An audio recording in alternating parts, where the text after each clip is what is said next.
Hi, this is Vallisa from Lyca Radio, and today I am here with an Indian film director, producer, and screenwriter that has already brought us great films like Jab We Met, Love Girl, Rockstar, Highway, Tamasha, and so many more.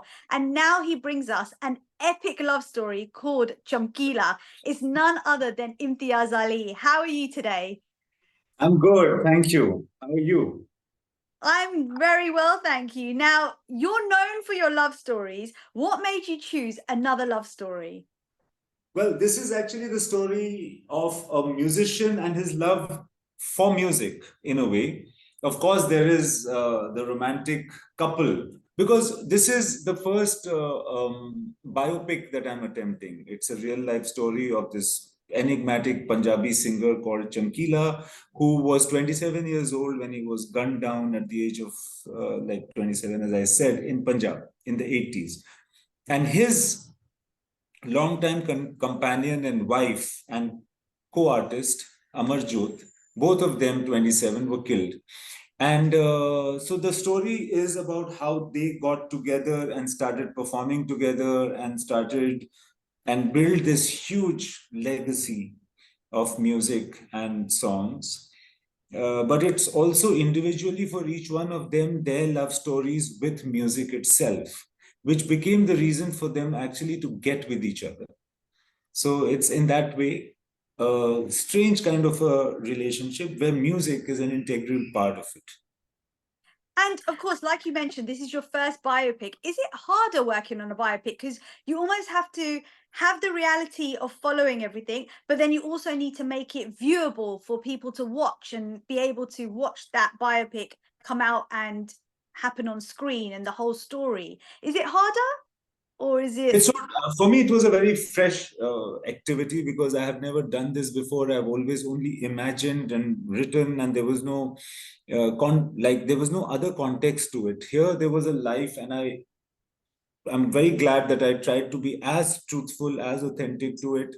And it became very fresh for me because I used to try to go with insight into the material that I was hearing and researching up, and try to imagine what would have happened in behind those closed doors, etc., etc., and try to. So actually, it was not so difficult. It was actually it was more thrilling for me because new things came up, things that I couldn't imagine came up, and that was a big learning.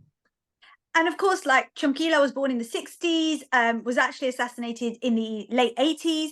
So how did you keep that authenticity when you were filming? Because you needed to take it back quite a lot of years, like 30, 35 odd years? 36 years before his death, and like 63 years to his birth. He would be 63 today. Mm-hmm. So how was that to bring that authenticity out on screen?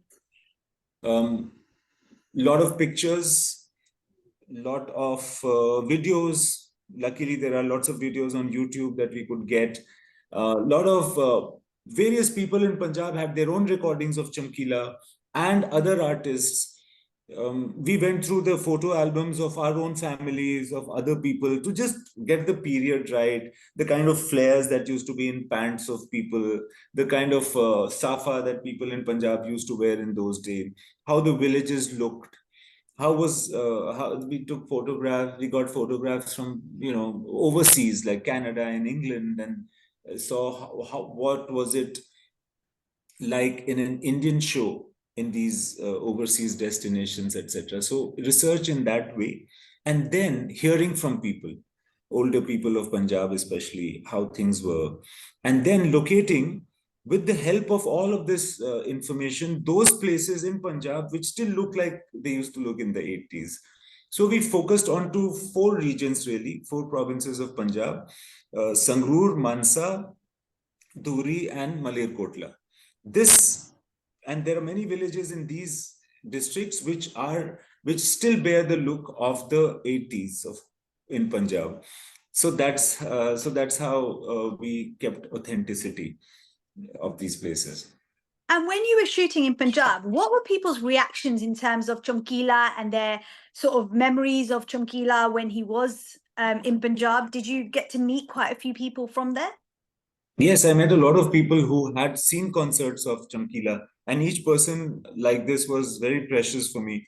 It is hearing from them about Chamkila that enriched the research really, because they would each, like someone would give me a nugget like how Chamkila would stop singing and speak to the audience and come back to singing, so then we use that in the film.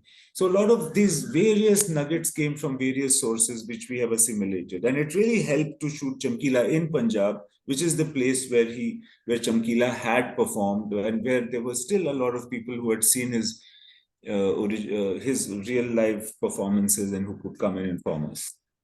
And of course, Chamkila is all about the Punjabi music, but actually you brought in A.R. Rahman to work on the music. So how did the collaboration come about, and what made him fit this particular project?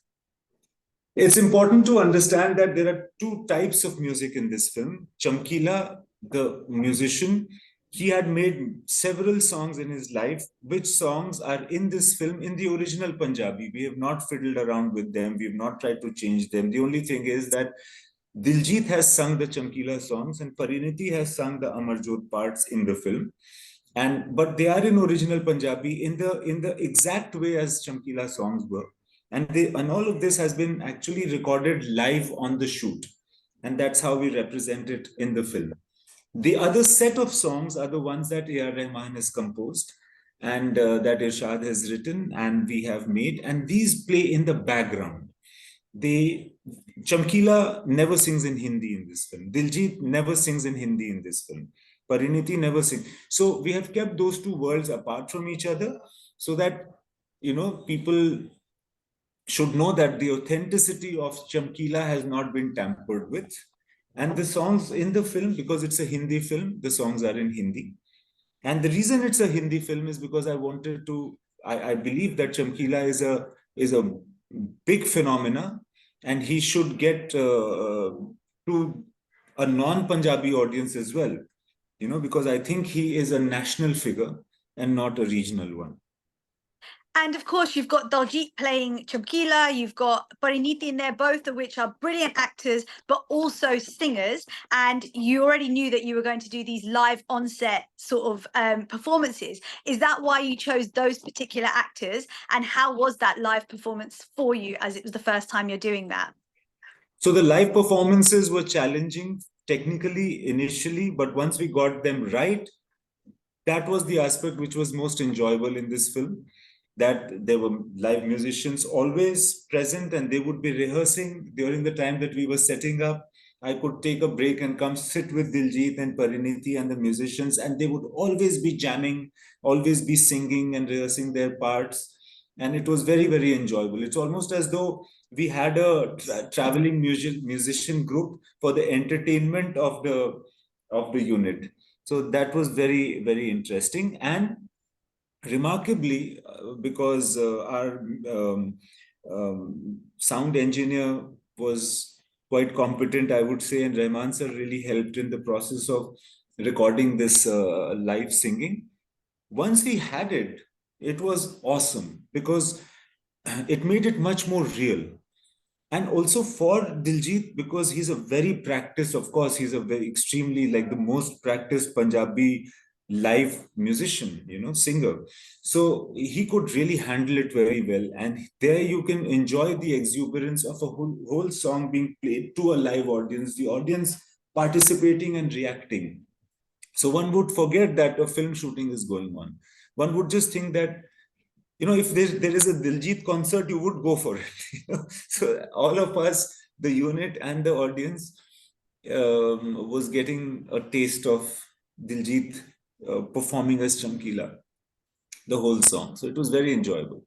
That must have been absolutely amazing, because him in concert is something else.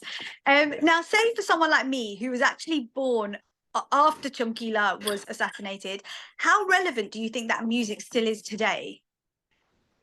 Chamkila's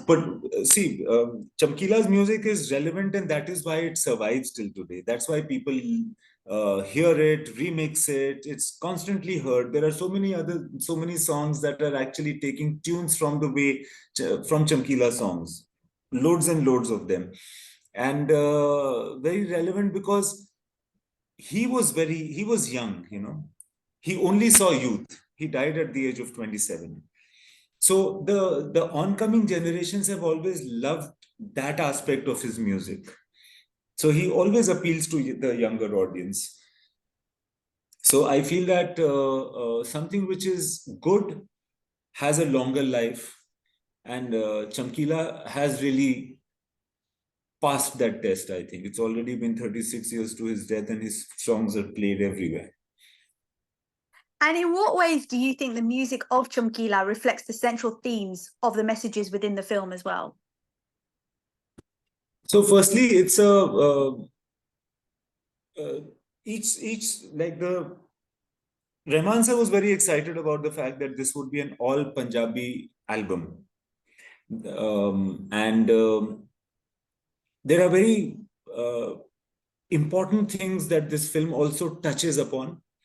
But basically, because Punjab, Chamkila was such a popular artist, we wanted to have that aspect in the music of Chamkila as well. So the songs, I feel, each one being different, touches upon a different thing. But we've also tried to make the songs very like popular and enjoyable in many ways. And there's quite a few different vocalists on there. There's people like Risha Sharma, Mohit Chauhan, Kailash Kher, Janita Gandhi, Arijit Singh. Was there ever a conversation to maybe only have Diljit and Parineeti sing the songs rather than bringing in other artists? No, we did not want Parineeti and Diljit to sing the songs that Rahman sir is composing, because Parineeti and Diljit for us are Amarjot and Chamkila. You know, so we did not want anyone to think that Chamkila is singing a song that has been composed by A.R. Rahman. Amazing. And the film is releasing on Netflix. How do you feel about OTT platforms and the way they've changed how films are brought to audiences? I'm glad that I'm trying something new. I'm glad that it has a reach which is like at the push of a button, straight 200 countries get to watch the film. So there is, so all those things are advantages. But I believe that, you know, when I'm imagining anything in cinema, it is always playing on a big screen, and that is just my training. I can't help it. But I don't think that's going to be a problem, or that's a negative thing for a director to have for an OTT release. How the experience has been, I'm going to find out after this. But I feel that the world is changing, and one must always give a chance to something new. Did you feel that with sort of that Chamkila music, with Diljit singing those Chamkila songs, with A.R. Rahman doing this amazing sort of composition for the film, that it needed a cinema release maybe because of the sound? People sitting in their living room to theatre is two different things. Absolutely, absolutely. But we'll find out how good or bad it has been. And I feel that a good song is seen and heard and enjoyed beyond the film as well. Let's see if this also passes that test. Amazing. Well, the first song is already out and we're already playing it on Lyca Radio. And and so is the much. second. So is the second. This is an all women cast song. There are more than 300 Punjabi women, real Punjabi non-actor women that are featuring in this extremely beautiful song called Naram Kalja that released today.